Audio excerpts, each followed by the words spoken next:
Hi guys, from the southwest UK at home. I'm drinking a butter coffee. I've just done a video, so I'm going to do my usual flexing. I'm just sat down. So, yes, we must flex on the carnivore diet. Right, so that silliness is out of the way now because I always find it embarrassing when I flex. So, the reason for this live is it's 10 months now since I started the carnivore diet.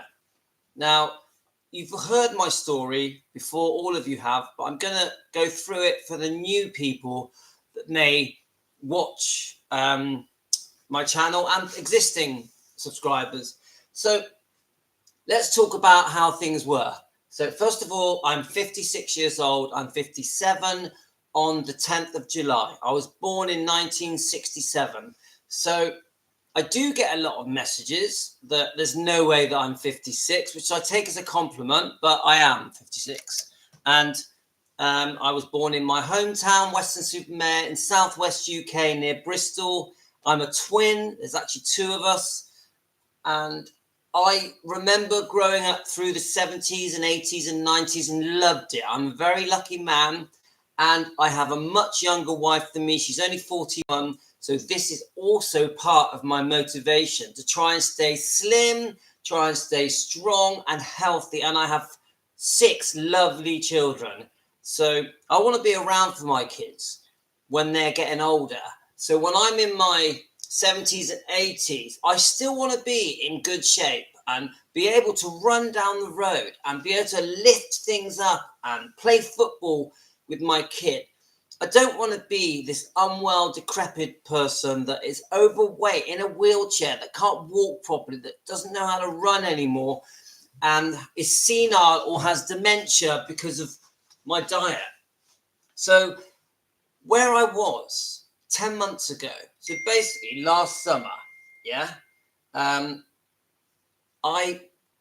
had put on loads of weight. I had a very large tummy. My tummy was getting bigger. And I would try and hold my tummy in. But I'll tell you now, I couldn't hide it. I would wear loose t-shirts to try and hide my fat tummy, which was like a bowling ball. And I could feel the pressure of it. This is embarrassing. And remember, I have a very beautiful, slim wife. And I felt like I had let myself down, allowing myself to get to that point. And my wife was so nice to me because she just would never mention it. And then my twin brother one day phoned me and said, Louis, I'm worried about you. You've put on too much weight and you don't look well. You look unhappy. You look sick. And this was a wake-up call for me. Now, it had been on my mind that I was eating incorrectly and I needed to change my eating habits. So I'd already been looking on YouTube at alternatives of ways of losing weight. I did try doing a lot of running and more exercise. And I'm telling you now, you don't lose weight when you run or exercise unless you're doing long distance running. Obviously, the calorie deficit diet, which I also tried, never worked for me because it just made me feel constantly hungry. I was hungry from the minute I woke up till I went to bed, and even when I was asleep, I was hungry. Because the problem with the deficit diet is just you're just craving all the time, constant craving. You're not, even if I did lose weight on a deficit diet, low calorie diet, I was going to put it all back on because once I gave in to the temptations and the cravings, I would have probably eaten more. So in fact, I did do that. I tried it many times. None of those diets work. Now, remember my diet. I was having cereals, which are bad for you, with sugar. And then I was having teas and coffees with lots of sugar. I was snacking. I was eating a lot of ultra-processed food. At lunchtime, I was having potatoes, starchy potatoes, and like pastas and rices and pizzas and burgers. I was eating all the wrong stuff. Believe it or not, hardly ever eating meat. Meat was a luxury. And yes, I believed all the rubbish that cholesterol was bad for you and that eating too much meat can cause heart attack and strokes. I believed all that rubbish.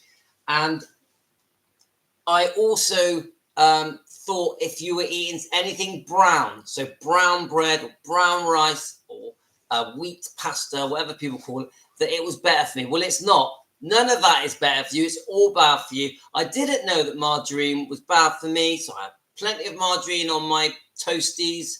And I didn't know that vegetable oil was bad for me, so I was using a lot of vegetable oil when I cooked.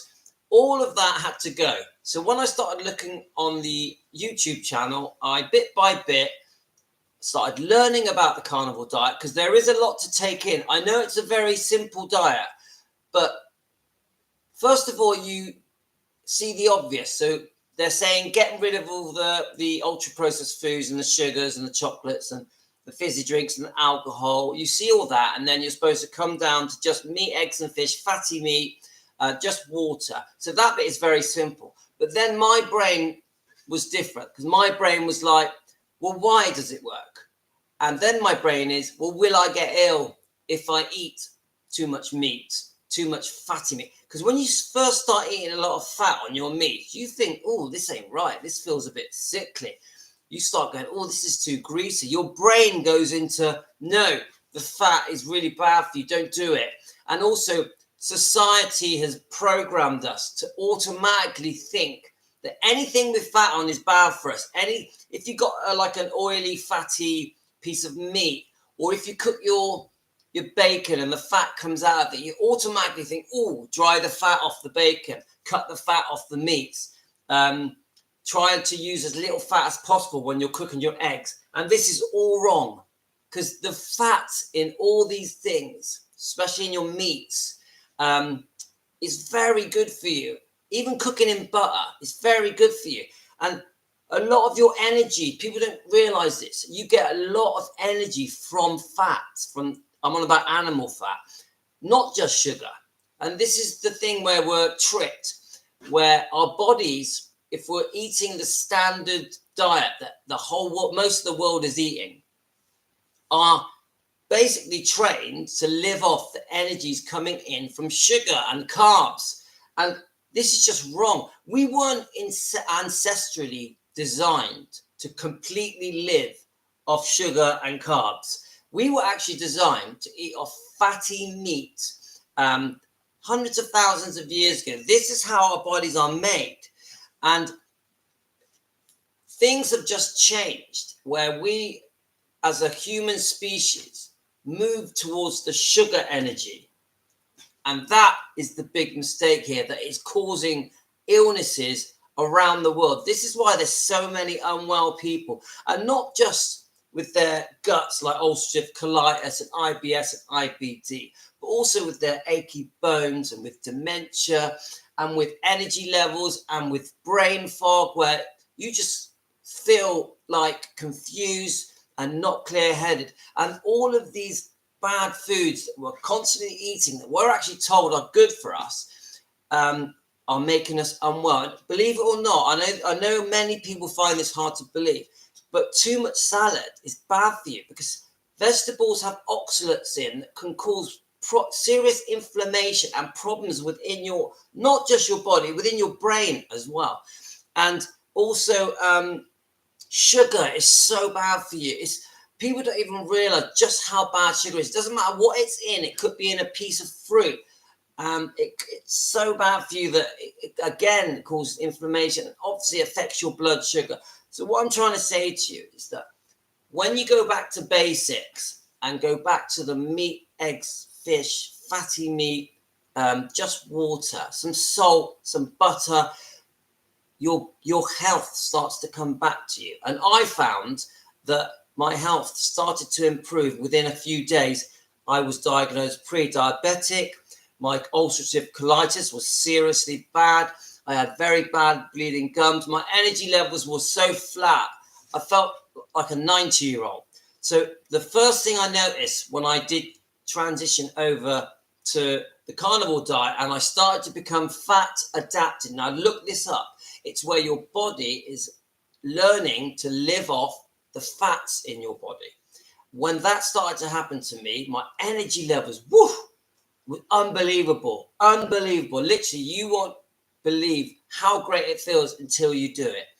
And then once I could see that this diet was going to work, this carnivore diet, that was it then. I was making sure that I was eating my fatty meats and fish, eggs, prawns, all of that, cooked in loads of fat and butter, obviously animal fats, really sticking to just drinking water. I was doing an 18-hour fast. At first I was only eating once a day, but after 3 weeks, when my weight dropped off, because I lost a stone like that, and after about 3 weeks, I reintroduced eggs and bacon at lunchtime, and I stuck to those 2 meals a day, which I really quickly found that once I was full of fatty meats, that I was much less hungry, and I completely stopped snacking. I completely stopped anything with sugar in. I completely stopped pasta and rice and all breads, no matter what color they are. And you think you would get sick of meat by eating meat all the time? No. Your body, when it's adapted, craves that meat, craves it. It really was. It looks forward to the next meal. So I would have a big meal at 6:30, lamb chops, pork chops, and eggs. I'd fill myself right up. I'd be like, I don't think I'm going to be able to eat meat again tomorrow. I'm just sick of it. And then I would wake up the next day, and as I approached lunchtime, so after about 16, 17 hours of feeling very full and satiated, I'd be craving meat. The same meat, the same lamb, the same ribeye steaks. And I'm telling you now, this is the only diet that will stop you feeling hungry. Now, do you never feel hungry? No, that's unfair to say. You still do get hunger pains, and you do need some willpower. It isn't going to be all easy. There is an adjustment period as you adjust from being sugar adapted to fat adapted. You need to learn about insulin spikes and how they can affect your health. You need to learn about how the bad foods cause inflammation in your body and how that affects your health, and also your brain and your anxiety and your depression, how foods can cause problems. So it's a really simple thing. After 10 months of being on this diet, I feel amazing. I feel amazing. Look, I'm nearly 57. I'm 57 in July the 10th, right? And you telling me I look 57. Yeah, I dye my hair, but my face has slimmed out. My muscles have popped. I do exercise 3 times a week. And I run 3 times a week. And I always have this fast. It's very important. For me, the fasting is important. There's just something about it. And everyone around you that doesn't understand the carnivore diet and thinks the carnivore diet is a bad idea will try and put you off. They will all be like, what are you doing? You're going to get a heart attack. So I've learned, don't push the diet on other people because they don't like it. They give you a funny look and they basically talk to you like you're silly. So what I've learned is if people come up to me and say, oh, you've lost weight, which happens all the time now, by the way, you look great for your age, you've lost loads of weight. I then will go, if they want me to, oh, this is how I did it. I cut out the sugars and the carbs and the fruits. And yeah, I'll start telling them, and the chocolates and the donuts and the pastas and the pizzas and the burgers. So bit by bit, I'll only encourage people to go on carnivore if they're interested to. So I've had a few arguments about the carnivore diet with my own family because you do get quite a bad reaction. And for the people out there that think that people that are on carnivore diets don't care for animals and don't love animals, you are so wrong. I am an animal lover. I'm an animal lover. So I went on this diet to cure my health. My health was very unwell. Like, I know I've already said this. I literally thought I was going to die. And I didn't think I was going to last much longer into my 60s. Now, did I expect to get all these health benefits? No way. Did I think it would clear my fogginess and make me feel happier and make me love every day? No, I definitely didn't. It just all came. It all came. And I'm sticking to this diet. And with total honesty, I sometimes have salad. I sometimes have fruit, but that is it. None of the other stuff. I have learned and taught myself, and maybe with the help of the carnivore diet, that I can just look at chocolate or look at pizzas or look at crisps or Doritos. I'm not interested. It doesn't come to me, thankfully. But fruit is my weakness. Like a few grapes or some strawberries, but if I do have them, not many, like a very small amount. And I did try nuts. I think nuts isn't the end of the world. I found the problem with nuts is if you have 3 or 4 nuts, you want to eat the whole packet. So I don't buy nuts. And this is my next bit of advice to you. If you're seriously considering going on this diet, look up people like Dr. Ken Berry, Anthony Chaffee, and they will teach you everything you need to know for this diet to work for you. But the first thing I did when going on this diet, because of the cravings in the first few months, is get rid of all of the bad foods out of the house. Don't buy anything from the supermarkets that is going to make you in the middle of the night get up and eat it, or when you're having food cravings, go and eat it. So only buy the foods that is good for you. I mean, I know that's not straightforward because you're buying for your partner, your children. So to me, it was just don't buy the foods that you crave. So I would crave fruits was a biggie for me. So I will keep the fruits in my house. Very simple. It will be like just apples or just grapes. I wouldn't have a nice range of fruits because I tell you now, fructose is very fattening and not good for you. Yeah. And so what I would do, I would buy the fruits I didn't really like very much. So that way I wouldn't have a banana and an apple and a plum and some strawberries and binge on fruit because of the craving. And that worked for me. And then with things like, say, rice, for example, well, if I had a curry, I would slice up some lettuce and onions, which I know isn't carnivore, and then I would use that as my bed and I would put the curry on that. And that was a way of eating curry without feeling bad about eating the rice. And I did the same with spaghetti. I would have a salad base and not touch the pasta and put the bolognese on there. But to be honest with you, I don't hardly ever eat that. My meals are very meaty. They're very last night I had 5 lamb ribs. I had 4 pork bellies and I had 2 eggs. And I tell you now, that filled me right up. And I cooked it in its own fat.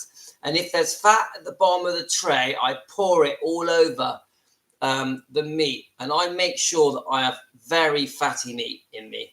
And then I just had water and that works for me. I will put butter in my coffee, and I think that helps with the hunger. So anyway, I could go on and on. I just wanted to do a live because I haven't posted anything on my Carnivore channel for 2 weeks. Part of the reason is I've got an Elvis channel called Elvis Daily Planet. Elvis Daily Planet. And let me just show you it.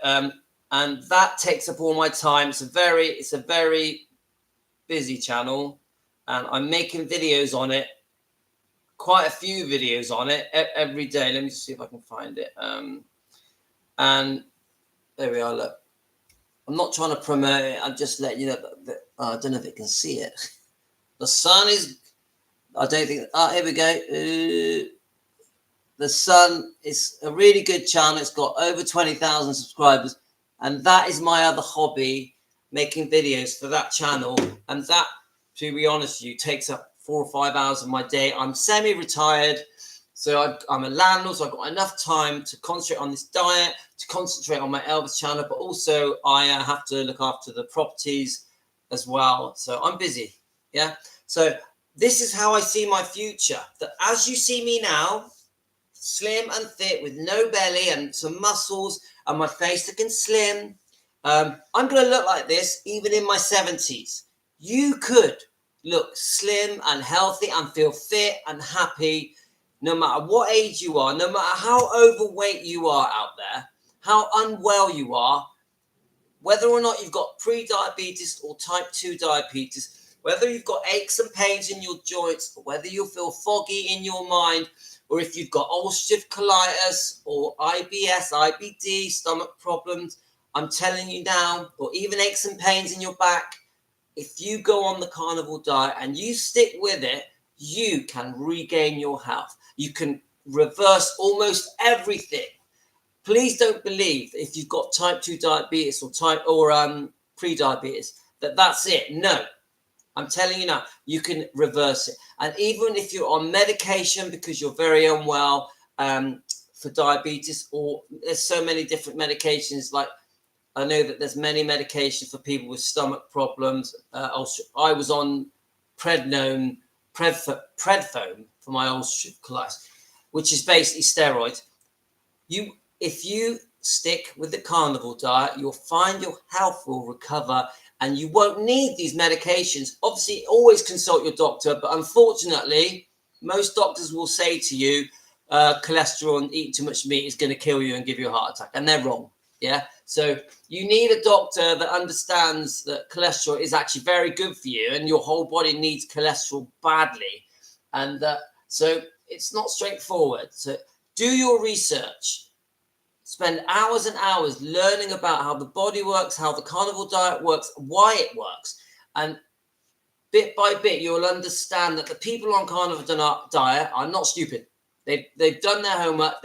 And there are thousands of cases on YouTube of people going on to the carnivore diet that were very unwell and then trying it and then seeing the health benefits and getting healthier and healthier. And they've been on it for years.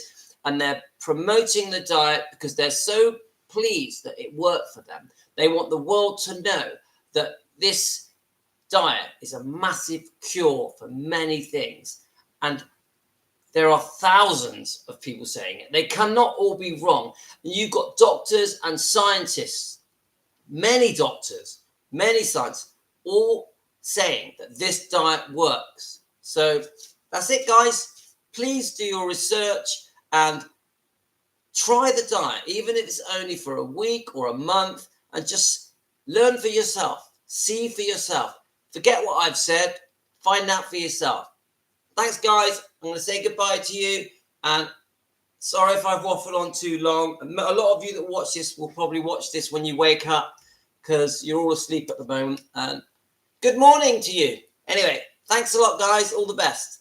I'm going to wave as I go.